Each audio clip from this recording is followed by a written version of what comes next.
Cette saison 2025 de Formule 1 est marquée par un changement qu'on a rarement vu dans l'histoire de notre sport, les transferts. On a eu énormément de transferts entre la saison 2024 et la saison actuelle, et ces transferts, mine de rien, bouleversent totalement la hiérarchie. Entre Lewis Hamilton qui quitte Mercedes pour passer chez Ferrari, entre Carlos Sainz qui rejoint une écurie anglaise ou encore Esteban Ocon qui quitte une structure dans laquelle il est resté pendant plus de 5 ans, tous ces pilotes font face au même problème. Et ce problème commence à bouleverser la hiérarchie en 2025. C'est très simple, le problème c'est le suivant.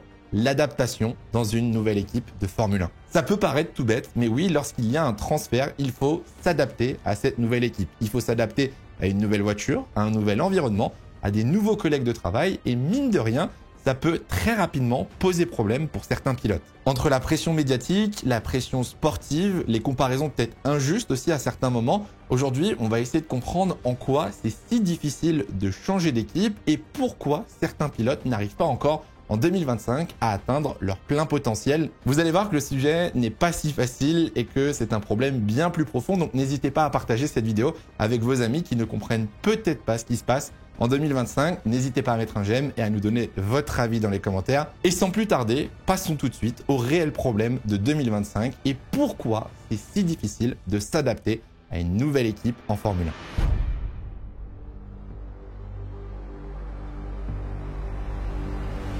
Pour faire un bon transfert, dans un premier temps, il faut choisir la bonne équipe. Et pour choisir la bonne équipe, c'est pas toujours facile. On ne peut pas savoir quelle va être la performance de l'équipe qu'on va rejoindre la saison prochaine. C'est par exemple le cas de Lewis Hamilton qui cette année a rejoint Ferrari et se retrouve moins performant que les Mercedes. Et ça, c'est un scénario qui aurait pu être évité si Lewis Hamilton avait utilisé quart vertical. C'est le réflexe à utiliser lorsque vous voulez acheter une nouvelle voiture d'occasion. Ouais, parce que la Ferrari de cette année, clairement, c'est une voiture d'occasion. Le site permet de référencer le carnet de santé de tous les véhicules disponibles. Et avec ça, vous pouvez voir réellement d'où vient votre voiture. Est-ce que le compteur a été trafiqué? Est-ce qu'elle a été accidentée? Combien de kilomètres elle a pu avoir? Ou alors, quel était son pays d'origine? Toutes ces informations sont essentielles pour être sûr que vous n'allez pas acheter une voiture volée, que vous n'allez pas acheter une voiture qui a été abîmée ou en mauvais état. Pour utiliser quart vertical, rien de plus simple. Il suffit de vous inscrire et de rentrer la plaque d'immatriculation du véhicule que vous souhaitez regarder. Bon, j'ai pas le permis, voilà, vous le savez, j'ai pas le permis. Qui suis-je pour me moquer de Lewis Hamilton et de Ferrari? Quart vertical, du coup, m'a donné des exemples afin que je puisse m'entraîner et voir comment ça fonctionne. Si par exemple, je passe le permis cette année et que j'ai envie de m'acheter une Volkswagen Polo, je rentre la plaque d'immatriculation et sur le site, par exemple, je peux voir que le compteur kilométrique est OK. Donc là-dessus, pas d'inquiétude. Pas non plus de problème sur le statut légal, donc la voiture n'a pas été volée. En revanche, il y a un petit détail qu'il faut faire attention. Regardez, il y a des dommages déclarés. Grâce à quart vertical, du coup, je peux voir l'ampleur des dégâts de la voiture. Je peux voir le prix estimé et en plus de ça, j'ai des photos qui me permettent de voir qu'est-ce qu'elle a réellement eu. Parce que tout est stocké dans la base de données de quart vertical. Bon là, elle est explosée, on est d'accord, mais c'est pas le seul détail. Si je regarde tout en bas, elle a été immatriculée dans un pays inconnu au début, puis mise en vente en Allemagne et ensuite immatriculée en France. Bon, vraisemblablement, c'est pas la voiture qu'il va falloir que je prenne dès que j'aurai passé mon permis. Je vais essayer de prendre un autre exemple pour vous montrer réellement la différence entre deux carnets de santé des voitures et on va passer sur cette Volkswagen, par exemple, Passat. Cette Volkswagen, par exemple, elle semble un petit peu mieux, mais là aussi, il y a des dommages. Et comme je vous ai dit, avec quart vertical, vous pouvez voir l'estimation des réparations avec les expertises du véhicule, bien sûr. Mais surtout, regardez le compteur kilométrique. Il y a un problème, il a sûrement été trafiqué. On passe de 368 000 km en 2018 à 165 en 2020. Bon, même si j'avais mon permis, vous l'avez compris, je pense que j'ai pas encore trouvé la voiture de mes rêves, mais quart vertical m'aidera pour ça. Dans tous les cas, si vous êtes intéressé, il y aura le lien dans la description ou alors vous avez mon code HYDRO pour avoir 20% de réduction. Faites attention avant d'acheter une nouvelle voiture d'occasion. N'hésitez pas à utiliser quart vertical. Merci encore à eux de soutenir cette vidéo et je vous laisse tout de suite avec le sujet de cette vidéo et le problème de s'adapter à une nouvelle équipe en Formule 1. Changer d'équipe en Formule 1, c'est pas seulement changer de voiture, c'est pas seulement la couleur de la tenue qui change, c'est bien plus compliqué que ça et dans un premier temps, j'aimerais qu'on s'attarde sur un problème qui est à mon goût sous-coté, c'est le changement d'environnement.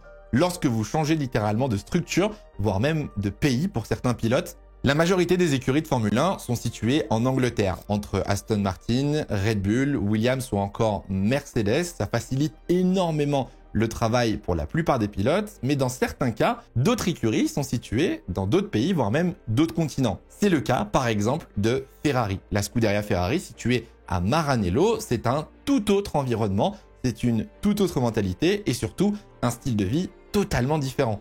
Dans ce cas précis, on a un exemple concret avec l'échange entre Lewis Hamilton et Carlos Sainz. C'est le pilote espagnol qu'on parlait au début de l'année. Lorsqu'il a rejoint Williams, il a dû aller travailler à Grove, en Angleterre, dans un petit village. Et autant vous dire que de passer de l'Italie à l'Angleterre, ça lui a fait tout drôle. Il l'expliquait, entre la météo, les gens, la culture, la nourriture, on n'est pas du tout sur le même style de vie et ça peut bousculer les habitudes des pilotes. À l'inverse, Lewis Hamilton, lui, a passé plus d'une dizaine d'années à travailler en Angleterre et se retrouve propulsé en Italie. Et la culture italienne est tellement différente. Après avoir passé 12 ans chez Mercedes pour Lewis Hamilton, donc une écurie allemande basée en Angleterre, avec une façon de travailler très stricte, très carré et très pragmatique, le passage en Italie, chez Ferrari, là où on travaille avec la passion, l'amour et les émotions, c'est pas si facile. Et puis au-delà de ça, Ferrari, c'est italien. En Italie, on a énormément d'ingénieurs italiens, la culture n'est pas la même et on ne parle pas forcément aussi bien anglais. Ça peut poser des problèmes de communication, ce qui est courant chez Ferrari, et ça je pense que vous l'avez remarqué au fil des années, et c'est Charles Leclerc qui l'expliquait au micro de Canal+ en début de saison. Lewis Hamilton a été choqué de la différence de culture entre Brackley, du côté de chez Mercedes, et Maranello pour la Scuderia Ferrari. Alors, je vous dis pas qu'en Italie, on travaille moins bien que du côté anglais. Je vous dis pas que chez Ferrari, c'est plus le bordel que du côté de chez Mercedes. Je vous dis juste qu'il y a vraiment une différence de culture. Et pour le coup, c'est presque positif. Lewis Hamilton va apporter son expérience, sa façon de travailler du côté de chez Ferrari, là où lui va découvrir une autre façon de travailler et cette complémentarité va leur permettre d'évoluer et de grandir en tant que professionnel. Un autre exemple, c'est pour Esteban Ocon. Après avoir passé 5 ans du côté de chez Alpine à Enstone, il a rejoint l'écurie américaine Haas, qui est aussi basée en Italie, dans les locaux à Maranello. Et pour le coup, Esteban Ocon l'a dit, la façon de travailler est différente. Les habitudes ne sont pas les mêmes. C'est comme si vous déménagiez au final. C'est comme si vous passiez dans une autre ville, dans une autre école, un autre travail, et que vous deviez réapprendre toutes vos habitudes et changer votre routine. Un deuxième point très important, lorsqu'on parle d'adaptation au niveau de l'environnement, c'est les collègues. Parce que vous changez d'équipe, donc forcément, vous n'avez plus les mêmes mécaniciens, vous n'avez plus les mêmes ingénieurs, et vous devez rencontrer et sympathiser avec des centaines, voire des milliers de nouvelles personnes. Alors ça, en vrai, c'est pas réellement un problème. On travaille tous dans le même objectif, faire la meilleure voiture et gagner le maximum de courses. Mais forcément, il faut créer des liens, il faut être capable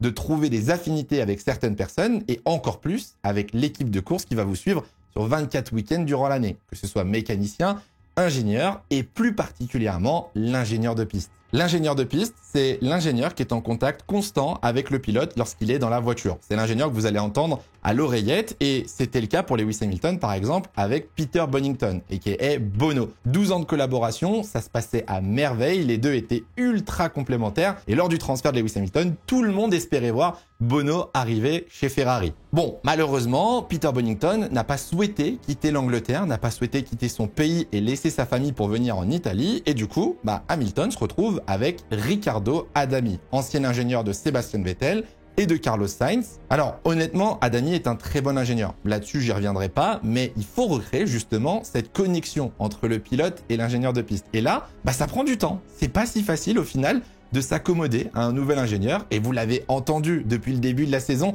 à la radio, on entend des fois des incompréhensions entre Lewis et son ingénieur. On entend des mauvaises informations. On n'a pas les informations voulues en temps voulu. Lewis Hamilton n'est pas le seul dans ce cas-là. Vous l'avez peut-être entendu aussi avec Carlos Sainz qui a rejoint Williams. Gaëtan Jego, ingénieur français, son nouvel ingénieur, lui aussi a du mal pour l'instant à communiquer et à donner les bonnes informations à son pilote lorsqu'il est en piste. Sincèrement, ce problème, il va se régler assez naturellement, mais ça demande juste du temps. Il faut créer quelque chose, il faut trouver une alchimie, et c'est pas quelque chose qui va apparaître en claquant des doigts. Mine de rien, Franck Montagny avait une très bonne comparaison sur Canal en expliquant que vous ne vous mettez pas en couple au bout de 2 jours lorsque vous rencontrez la personne. Vous apprenez à la connaître, à la comprendre, et à partir de là, vous pouvez réellement construire quelque chose. Eh bien, c'est pareil pour les pilotes de Formule 1, et ça se fait déjà depuis cet hiver. Depuis le début de l'année, je pense que chaque équipe essaie de travailler justement sur cette relation pour s'adapter le plus rapidement possible. En revanche, pour les pilotes, il y a quelque chose qui n'a pas pu être travaillé depuis le début de l'année et qui peut poser problème,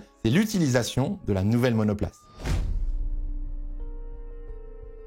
S'adapter à une nouvelle voiture lorsque vous êtes un pilote d'expérience et que vous avez pris vos habitudes avec d'anciennes monoplaces, ça pour le coup, c'est un défi de taille. Et pour plusieurs raisons. On va prendre l'exemple de Lewis Hamilton, qui a passé 12 ans chez Mercedes. Il a passé 17 ans au volant d'un moteur Mercedes. Ça, c'est énorme. Il a passé toute sa carrière avec les mêmes habitudes, les mêmes repères. Passer maintenant chez Ferrari, ça change du tout au tout. Vous n'avez littéralement plus aucun repère, que ce soit dans les réglages, dans la balance, dans les modes moteurs, les cartographies moteurs, la batterie, plus rien ne se ressemble et vous devez tout réapprendre.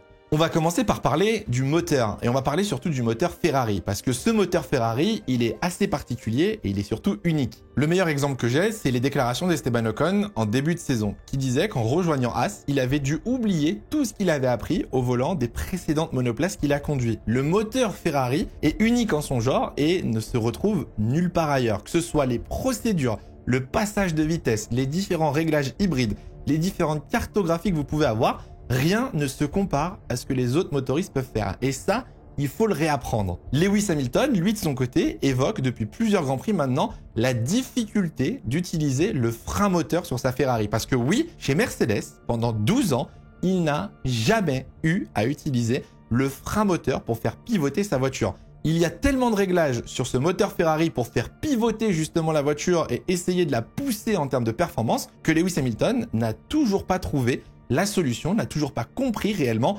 comment pousser cette Ferrari au bout de ses limites. En soi, piloter une Formule 1, vous en êtes tous capables. Vous êtes tous capables de monter dans la voiture, accélérer, freiner, tourner le volant. Là-dessus, il n'y a aucun problème. Par contre, extraire la performance, pousser la voiture dans ses limites et aller chercher les derniers millièmes que la voiture possède, ça, c'est très difficile. Il ne faut faire qu'un avec la voiture. Il faut avoir une confiance totale envers la monoplace. Et de l'autre côté, il faut que la monoplace réponde exactement à ce que vous voulez faire avec la voiture.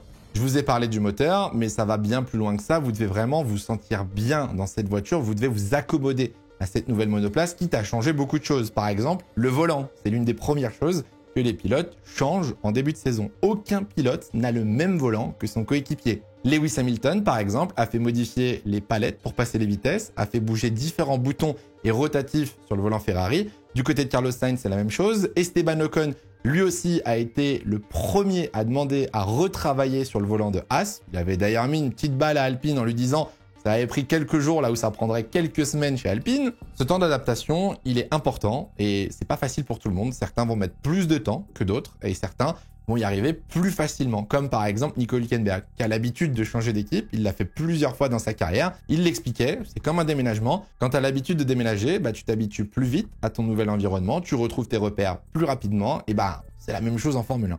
Quand on parle d'adaptation à la voiture, il y a le côté procédurial, il y a le côté confort, on va dire, mais il y a aussi le côté performance. Et ça aussi, ça peut être un énorme challenge pour les pilotes. On va reprendre encore une fois l'exemple de Ferrari. Charles Leclerc est au volant d'une Ferrari depuis 2019. Donc ça fait quand même un petit bout de temps. Charles Leclerc connaît très bien l'équipe et sait dans quelle direction aller pour débloquer la performance de sa voiture. Lewis Hamilton, lui, vient à peine d'arriver, essaye déjà de comprendre comment fonctionne cette voiture. Donc avant même de trouver le chemin de développement pour Lewis Hamilton, c'est encore plus long et la comparaison peut être super dure et injuste. En plus de ça, Lewis Hamilton, du coup, va subir cette année le développement de Charles Leclerc parce que oui, on va se servir des références de Charles Leclerc pour développer la voiture. Oui, Charles Leclerc va mettre son input justement sur le développement et Lewis Hamilton va devoir s'accommoder du coup au style de pilotage de Charles Leclerc. Et ça, encore une fois, c'est quelque chose que certains pilotes n'ont pas l'habitude de faire.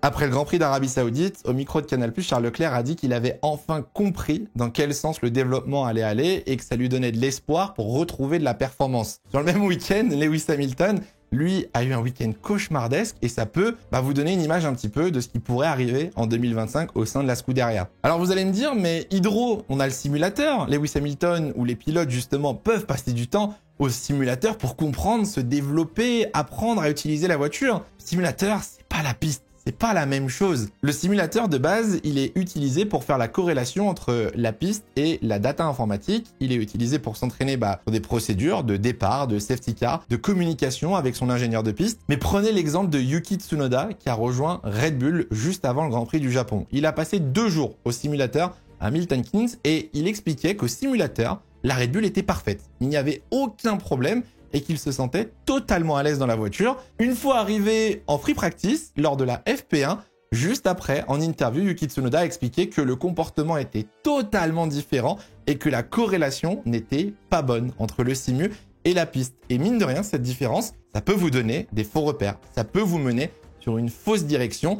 Ça peut poser problème. Fut un temps, pour les plus vieux d'entre nous, pour les plus anciens qui regarderont cette vidéo, on avait des tests privés. On avait des tests un petit peu durant toute la saison. Voilà, les équipes allaient à Jerez, allaient à Silverstone, faisaient rouler une voiture mulet et essayaient de tester différents réglages. Ça permettait aussi aux pilotes de prendre la main sur la voiture. Maintenant, les seuls essais qu'on a, c'est les essais hivernaux en début de saison, les essais d'après-saison à Abu Dhabi et les free practice. Sauf que quand vous êtes en free practice, vous êtes en week-end de course. Quand vous êtes en week-end de course, vous êtes à la recherche de performance et pas de compréhension. Pour terminer cette vidéo, je voulais revenir sur la déclaration de Lewis Hamilton après Jeddah qui disait que pour trouver de la performance et pour aller mieux, il lui faudrait tout simplement un transfert de cerveau. C'est quand même une phrase forte, mine de rien, parce que oui, tout se joue dans la tête, tout se joue dans les habitudes, tout se joue dans les repères que vous aviez par le passé et c'est très difficile à se détacher de ça. Lewis Hamilton a passé 12 ans chez Mercedes. Carlos Sainz a passé 5 ans au sein de la Scuderia Ferrari. Esteban Ocon a passé 5 ans chez Alpine. Ces années-là, mine de rien, vous apprenez à conduire une voiture d'une certaine façon, vous développez un certain style de pilotage et ça ne s'oublie pas en quelques grands prix, ça ne s'oublie pas en quelques heures de simulateur. Vous devez vous réadapter, vous devez comprendre et essayer d'analyser pourquoi ça ne fonctionne pas. On a beaucoup parlé de Lewis Hamilton dans cette vidéo, mais ça fonctionne aussi avec Carlos Sainz. Pour la première fois, là, ce week-end à Jeddah, Carlos Sainz a enfin réussi à faire un bon week-end. Depuis le début de la saison, il était dominé par Alex Albon. Tout le monde s'attendait justement à voir l'inverse en interne. Et pourtant, le pilote espagnol a mis 5 grands prix avant d'effectuer un week-end complet. Pareil pour Esteban Ocon qui a le cul un petit peu entre deux chaises, si je peux me permettre, avec son nouveau coéquipier Oliver Biermann qui lui est un rookie, donc c'est encore plus dur chez Haas pour développer la voiture vu qu'aucun des deux n'a des repères comparé au passé. Cette situation elle n'est pas facile et je vous ai dit, elle bouleverse un petit peu la hiérarchie. On n'a pas les pilotes qui performent comme ils le devraient, on n'a pas les pilotes au niveau attendu dans ce début de saison et c'est pour ça que pour l'instant on a des surprises week-end après week-end. On a des révélations et des déceptions sur certains grands prix. Si vous voulez mon avis, je pense qu'il faut leur laisser du temps. Je pense qu'il faut laisser les courses s'enchaîner et voir comment les pilotes vont évoluer. Il va y avoir un déclic pour chacun d'entre eux, que ce soit Hamilton, Ocon, Tsunoda, Hülkenberg. Il va y avoir un moment où ça va cliquer, ça va matcher avec la voiture et on va retrouver les performances habituelles. Le cas de Lewis Hamilton, il est un petit peu particulier parce qu'il a fait énormément de bruit cet hiver et il y avait beaucoup d'attentes autour de cette collaboration entre Ferrari et Hamilton. Je reste persuadé que d'ici le milieu de saison, on retrouvera un Lewis Hamilton plus compétitif. C'est un sujet mine de rien ultra intéressant et c'est beaucoup plus complexe que certains peuvent l'imaginer de changer d'équipe, de changer de structure et de pays. J'espère que cette vidéo vous aura été utile. On aura plus de réponses, bien évidemment, à Miami lors du prochain Grand Prix. N'hésitez pas dans les commentaires à me donner, vous, votre avis sur tous ces transferts, sur tous ces changements qu'on a eu cette année et le temps d'adaptation, mine de rien, que certains pilotes peuvent mettre. Si cette vidéo vous a plu, n'hésitez pas à vous abonner et à mettre un j'aime, activez bien la cloche. Merci d'être resté jusqu'au bout et on se retrouve très bientôt pour une prochaine vidéo. En attendant, faites attention à vous, portez-vous bien, c'est le plus important. Ciao, ciao.